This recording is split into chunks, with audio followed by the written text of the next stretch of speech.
السلام عليك يا حبيب الله. الصلاة والسلام عليك يا شافع المجرمين.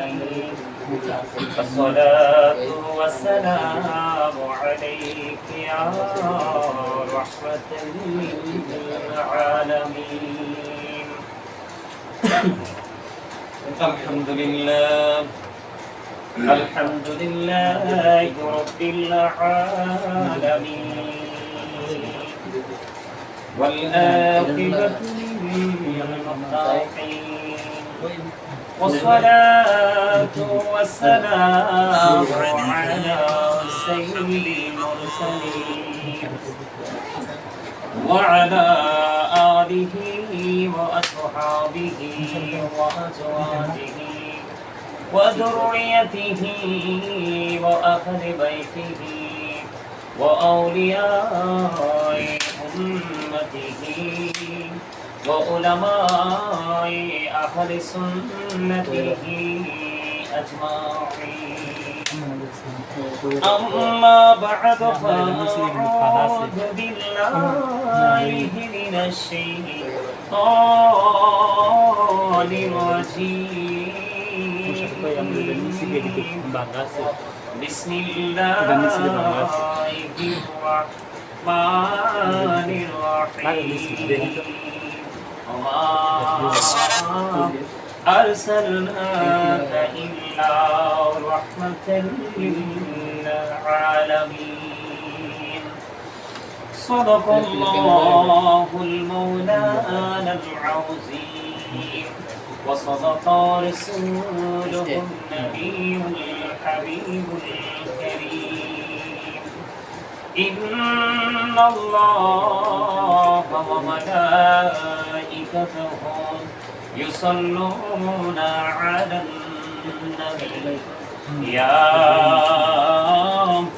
أيها الذين آمنوا صلوا عليه وسلموا تسليما.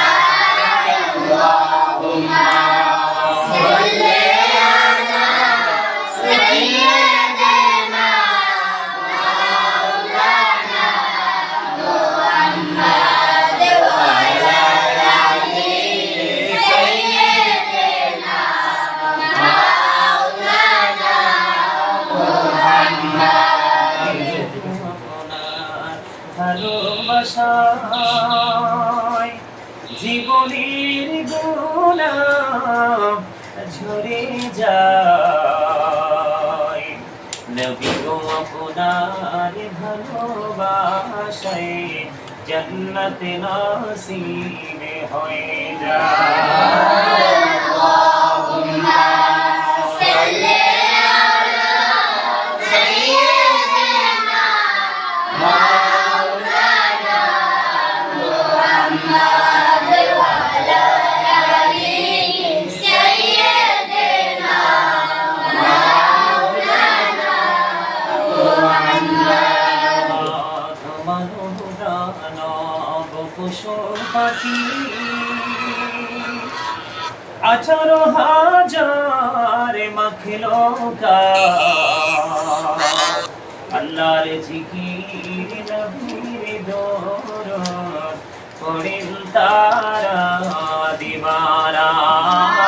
আল্লাহুম্মা সাল্লি আলা সাইয়্যিদিনা মাওলানা মুহাম্মদ ওয়া আলা আলি সাইয়্যিদিনা মাওলানা মুহাম্মদ। তোমরা সবাই গুনাহগার গো, নবীজি আপনায় চিনলাম না, সেই কারণে রোজে হাসরে আমাদেরকে ভুললেন না। আল্লাহুম্মা সাল্লি আলা সাইয়্যিদিনা মাওলানা মুহাম্মদ ওয়া আলা আলি সাইয়্যিদিনা